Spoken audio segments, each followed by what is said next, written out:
Channel को subscribe करना ना भूलें और हमारे ताज़ा वीडियो सबसे पहले देखने के लिए बेल आइकन को दबाएं।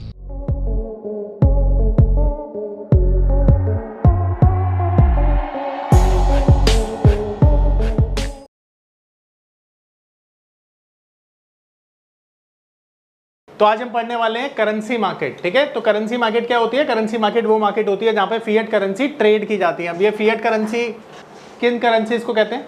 जिनको देश का सेंट्रल बैंक लीगल टेंडर मानता है। ठीक है, इंडियन लीगल टेंडर करेंसी कौन सी है? रुपीस।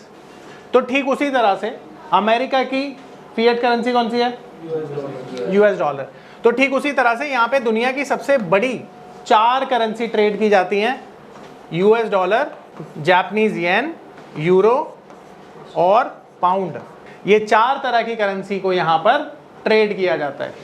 ठीक है, अब ये करेंसीज ना जिसके अगेंस्ट में ट्रेड की जाती हैं वो है आईएनआर, यानी ये सारी की सारी करेंसीज को हम इंडियन रुपीस के अगेंस्ट में यहाँ पर ट्रेड करते हैं और इन्हीं दोनों को बोला जाता है करेंसी पेयर। अब यहाँ पर इस करेंसी में आप देखोगे, जैसे आज $1 की कीमत कितनी है? 83.30 रुपए, यानी एक आईएनआर जो है $1 की जो कीमत है वो 83 रुपीज एंड 30 पैसा इंडियन रुपीज में। अब यहां पर आप जब भी बात करोगे आप बोलोगे कि जो $1 है वो आज के दिन कितने रुपए से खरीदा जाता है, आप हमेशा यही बात करते हो। तो डॉलर तो एकदम स्टेबल रहता है, तो इसे हम कहते हैं बेस करेंसी। तो जो करेंसी कभी भी चेंज नहीं होती है उसे क्या कहते हैं? Base currency. और जिसमें डेली चेंज होता है उसको हम क्या कहते हैं? Coated currency. तो ये जो आईएनआर है ये कोटेड करेंसी माना जाता है। ठीक है, इसको बोला जाता है करेंसी पेयर। यहां तक कोई डाउट?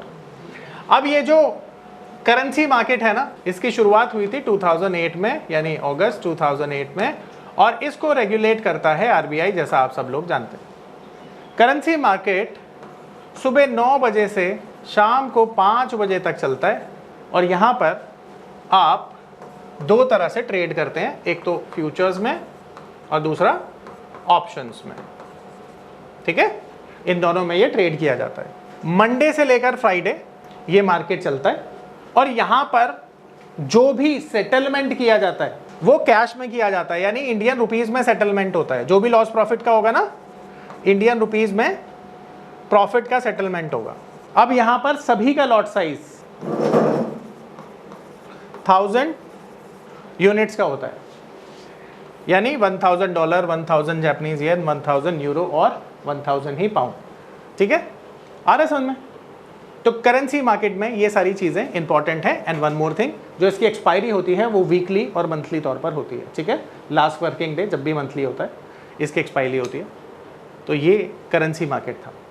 अब ये एक बेसिक चीज थी करेंसी मार्केट में, बट अब यहाँ पर इंपॉर्टेंट चीज ये है कि करेंसी मार्केट को जब भी आप ट्रेड करोगे तो आपको कैसे पता चलेगा कि आपको कौन सी करेंसी को बाय करना है और कौन सी करेंसी को सेल करना है। सबसे इंपॉर्टेंट चीज ये है। ठीक है, तो जब भी आप करेंसी मार्केट में काम करते हैं ना, तो कुछ फैक्टर्स होते हैं जो करेंसी को इंपैक्ट करते हैं। ठीक है, अब वो फैक्टर्स की हम बात करेंगे। तो सबसे पहले मैं आपको एक बात बताना चाहता हूं कि जो किसी भी प्राइस का जो डिटर्मिनेशन है किस तरह से होता है, डिमांड सप्लाई फोर्सेस से होता है। हम सबने 12th क्लास में ये पढ़ा। ठीक है, अब डिमांड सप्लाई की फोर्सेस तय करती हैं कि किसी भी चीज का जो प्राइस है वो कितना होगा। अब यहां पर आज जो रुपया है, जो आईएनआर है, उसकी कीमत हम अज्यूम कर लेते हैं, वैसे इसके आसपास ही है। तो मान लेते हैं कि $1 की जो कीमत है, $1 की जो कीमत है आज के दिन में वो इतना चल रहा है। तो आज ये जो कीमत है वो निकली कैसे आई ये कीमत? इसके लिए 2 फोर्सेस काम करती हैं। सबसे पहला तो डॉलर का इनफ्लो और डॉलर का आउटफ्लो, कि कितना डॉलर हमारी कंट्री में आया और कितना डॉलर हमारी कंट्री से गया। ये इंपॉर्टेंट है क्योंकि डॉलर के अगेंस्ट में हमारे रुपए की वैल्यू तय होती है। तो आप ये समझ लो कि जब भी हमारी कंट्री में इनफ्लो ज्यादा रहेगा और आउटफ्लो कम रहेगा तो क्या होगा? रुपया मजबूत होगा। और जब भी इससे उल्टा हो जाएगा, यानी इनफ्लो जो है कम हो जाएगा और आउटफ्लो ज्यादा हो जाएगा, तो रुपया क्या हो जाएगा? महंगा, यानी गिर जाएगा। ये बात समझ में आ रही है सबको? यानी जो रुपए की कीमत है ना वो डॉलर के इनफ्लो और आउटफ्लो से तय की जा रही है। तो अगर हमें ये पता चल जाए कि भाई डॉलर कब ज्यादा आ रहे हैं हमारी कंट्री में, तो हमें ये पता चल जाएगा कि कब रुपया मजबूत होने वाला है। और अगर हमें ये समझ में आ जाए कि किन कारणों से डॉलर जा सकते हैं, तो हमें ये भी समझ में आ जाएगा कि रुपया कमजोर हो जाएगा। क्लियर है ना? तो हमें किन फैक्टर्स को काम करना है, उन फैक्टर्स पे काम करना है जिनसे हमें ये समझ में आए कि रुपया किन वजह से कमजोर होता है और किन वजह से मजबूत होता है। यही बात है।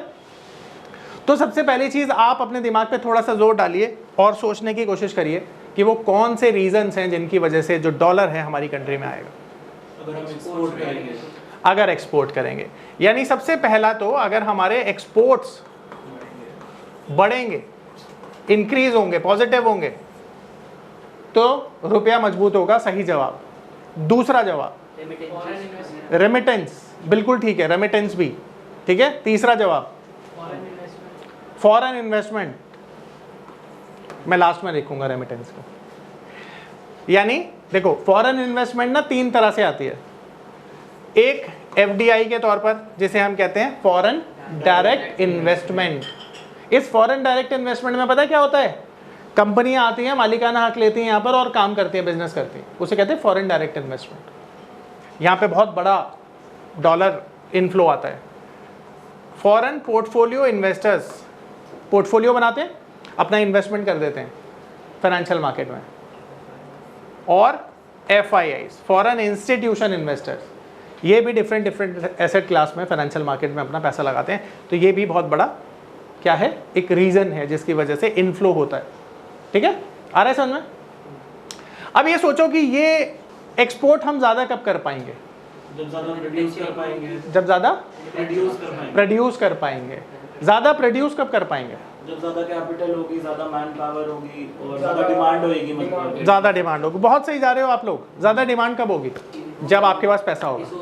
पैसा कब होगा? जब नौकरी होगी, बिजनेस अच्छे चलेंगे। बिजनेस अच्छे और नौकरी कब मिलेगी? जब देश की अर्थव्यवस्था का विकास होगा। देश की अर्थव्यवस्था का विकास कब होगा? जब स्टेबल गवर्नमेंट मिलेगी। देखो कितने सारे रीजन हमें समझ में आए, सभी रीजन सही हैं, पर एक जो इसका सबसे बड़ा रीजन है ना, मैं एक मल्टीप्लायर फैक्ट बताता हूँ, इंटरेस्ट रेट। देखना, ध्यान से समझना। इंटरेस्ट रेट जब भी लो होता है ना, तो क्या होता है? जो इंडस्ट्री होती है उसका एक्सपेंशन होता है। ऐसा ही है। अब मान लेते हैं कि जब बिजनेस एक्सपेंशन होगा तो क्या होगा? जॉब्स क्रिएट होंगी। जॉब्स क्रिएट होंगी। जॉब्स क्रिएट होंगी तो प्रोडक्शन होगा।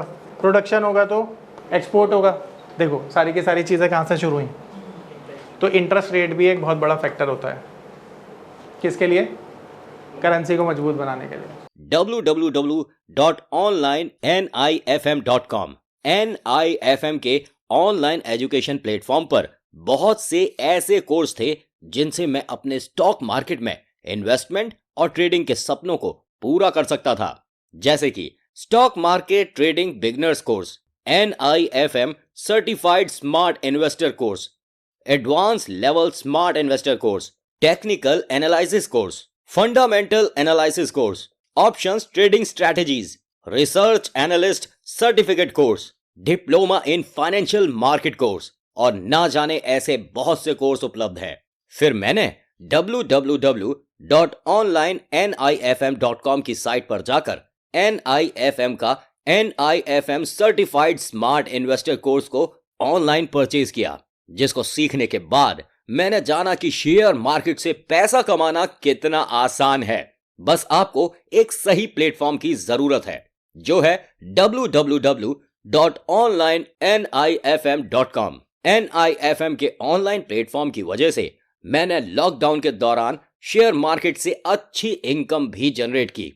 थैंक्स NIFM, जिसकी वजह से आज मैं एक होटल मैनेजर से प्रोफेशनल ट्रेडर बन पाया। कॉल 8588868475 और विजिट www.onlinenifm.com।